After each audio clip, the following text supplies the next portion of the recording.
सदैव संदेह करने वाले व्यक्ति के लिए प्रसन्नता न इस लोक में है न ही कहीं और। क्रोध से भ्रम पैदा होता है, भ्रम से बुद्धि व्यग्र होती है।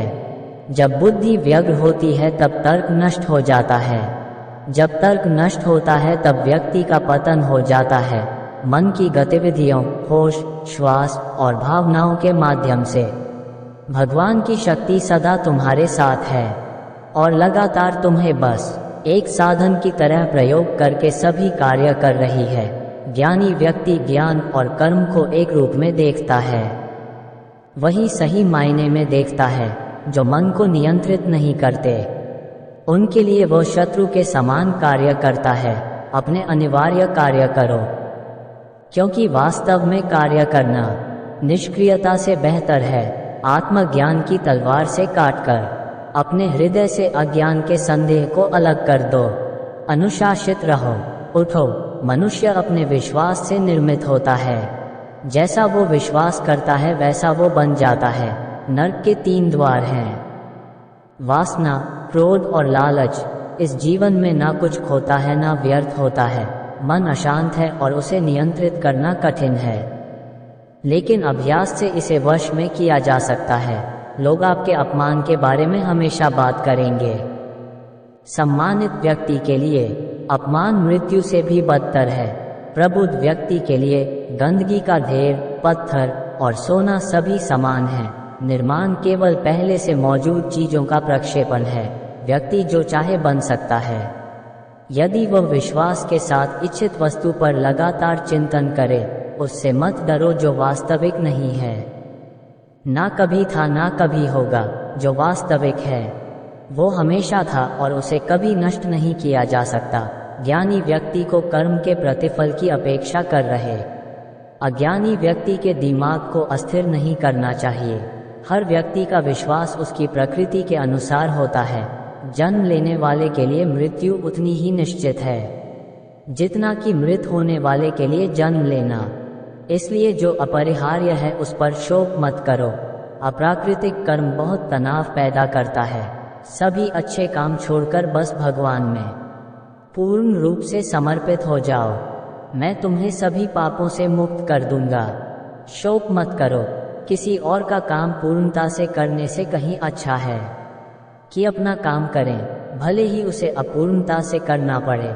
मैं उन्हें ज्ञान देता हूँ जो सदा मुझसे जुड़े रहते हैं और जो मुझसे प्रेम करते हैं। मैं सभी प्राणियों को समान रूप से देखता हूँ।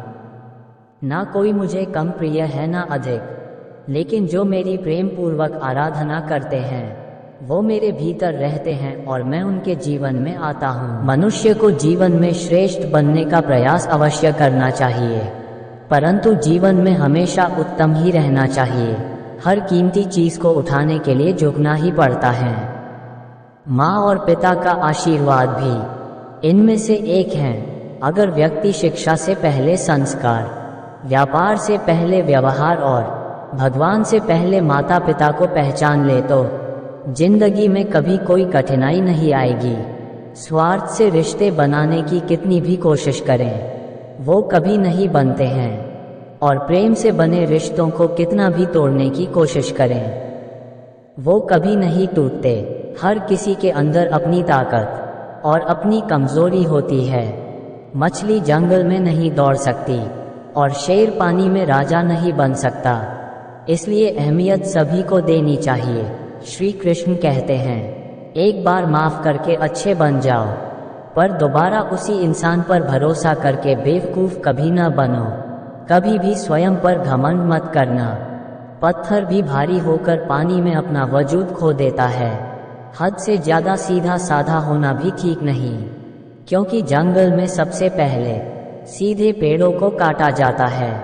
अच्छी किस्मत के लोग थोड़ा भी बुरा होने पर भगवान को कोसते हैं, और बुरी किस्मत के लोग थोड़ा भी अच्छा होने भगवान का स्मरण और धन्यवाद करते हैं। बुरे कर्म करने नहीं पड़ते हो जाते हैं और अच्छे कर्म होते नहीं करने पड़ते हैं।